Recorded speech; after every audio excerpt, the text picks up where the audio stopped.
Boo! Just kidding. Guess who I am?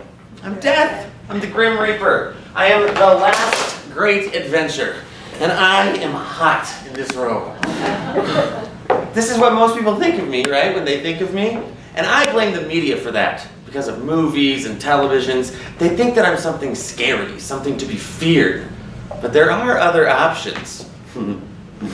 I think, sure, I'm not going to ever be your favorite person in the world, but it's probably just because you're not prepared for me, are you? And that's too bad. You can pretend that I'm not here. You can try to ignore me, but the fact of the matter is there are only two certainties in this world. That is taxes and me. I'm coming for you, and you, and you, and you, and everybody, really. But how you meet me is entirely up to you. You can meet me on your terms, but it just takes a little bit of planning. So let's get to planning, shall we? You, sir, you look like you could keel over any moment now. What do you want at the end of your life? No? How about you? Do you know what you want? Sure. Doesn't seem like a very talkative group. I can tell that you're not so comfortable with me. Well, let me introduce you to somebody else who's not so comfortable talking about me. This is Sarah. Sarah, like so many others, has come to the end of her life. She's lived a long time. She has 2 beautiful children. You'll meet them soon enough. But like so many before her, she didn't make any plans. And she's meeting me ill-prepared.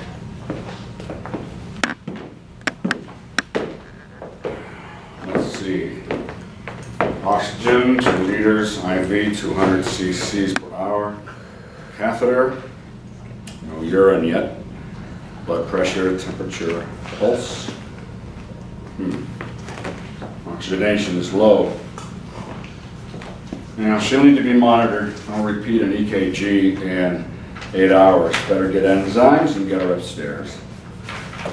You have to face this, doctor. This is the end. I know, but her son wants everything done for her that can be done. There's always something else we can try.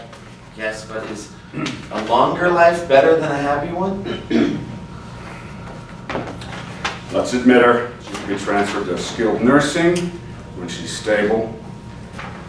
We better finish this dictation before the next ambulance comes in.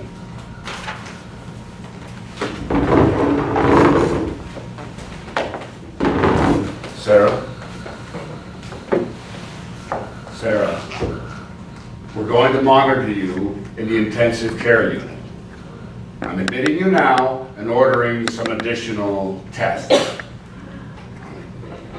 Another specialist will be in to see you tonight. She can answer any questions you may have.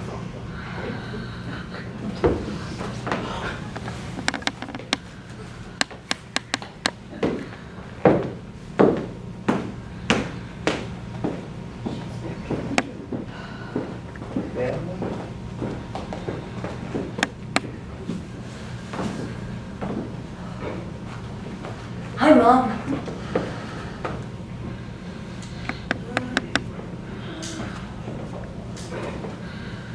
Oh, I'm so sorry. I know you don't want to be here. But I can't take care of you anymore. Things are getting worse. You can't walk anymore. You can't feed yourself. You can't dress yourself. You can't go to the bathroom by yourself. I need help. No, I shouldn't feel this way. But the waiting is so hard. On me and on everyone else. And you're not getting better. You're getting worse. Let me take your mom, Stephanie. It's time. Oh, Mom, you've been fighting so hard. And I know you're exhausted. Oh, wish there was something I could do. I wish there was some other way I could help you.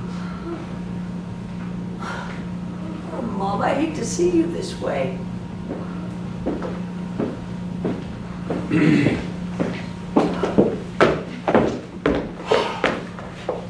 Hi, Mom. Sis, how's she doing? John, she's struggling so badly. She's just fighting. I can't take care of her myself anymore, and you're always so busy. We've got to think about hospice. And we've got to sit down and talk about some other things that maybe we can do. A friend of mine told me that maybe we should contact a group called Compassionate Choices. Whoa. Isn't that the group that says you can just decide to die? Absolutely not. Stephanie, when she dies, it's up to God, not you. Why are we discussing this anyway? Now, I spoke with the doctor on my way in, and he told me she should be transferred to the ICU. That way, we can do everything we can to save her.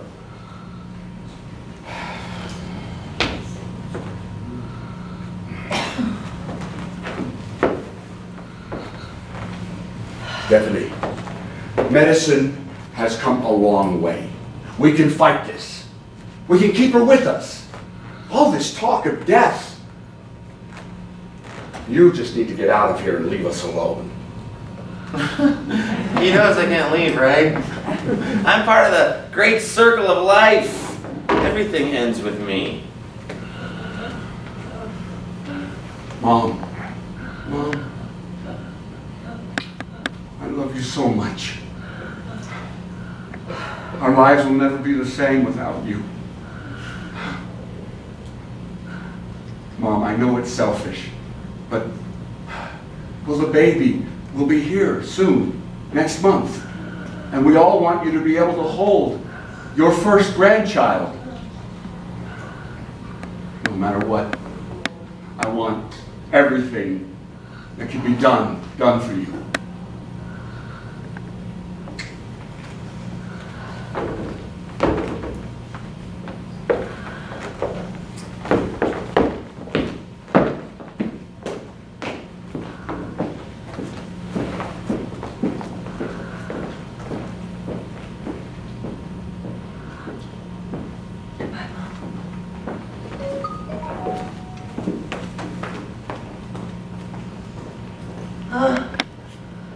Well, you're back again.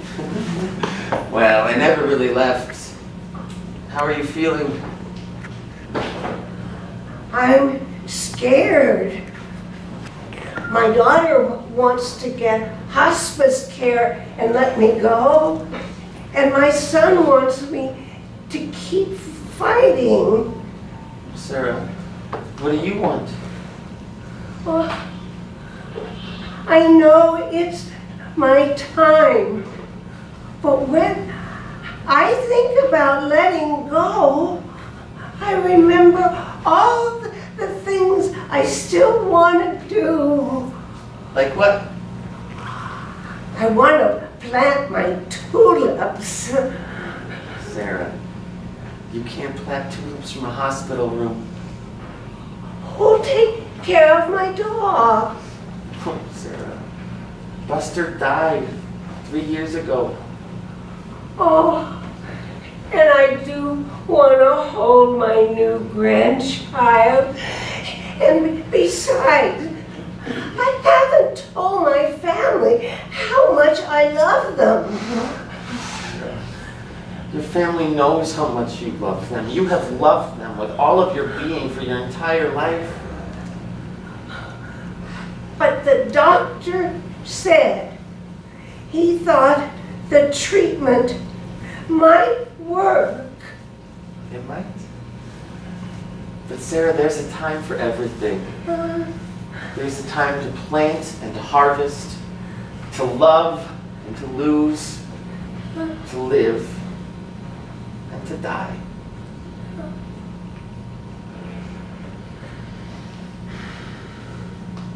All right. I can see you're still not comfortable. But when the end finally comes, Sarah, you can control it. And if you don't control it, someone else will. You see, Sarah's having to make a very difficult time with her family, a very difficult decision at an already very difficult time. Her daughter wants her to go, peacefully and with as much dignity as she can. Her son wants to stay and fight for as long as she can, to keep her with them for as long as possible. And Sarah?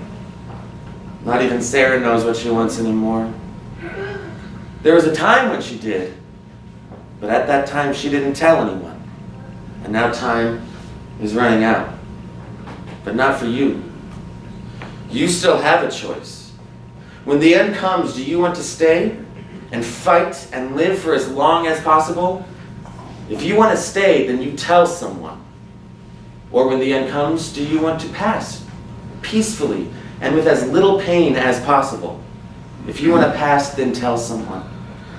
There's no wrong answer to that question unless that question is answered by someone else. I know that it takes having a tough discussion with those you love, but you only have to discuss it once. And so I advise you to start right now.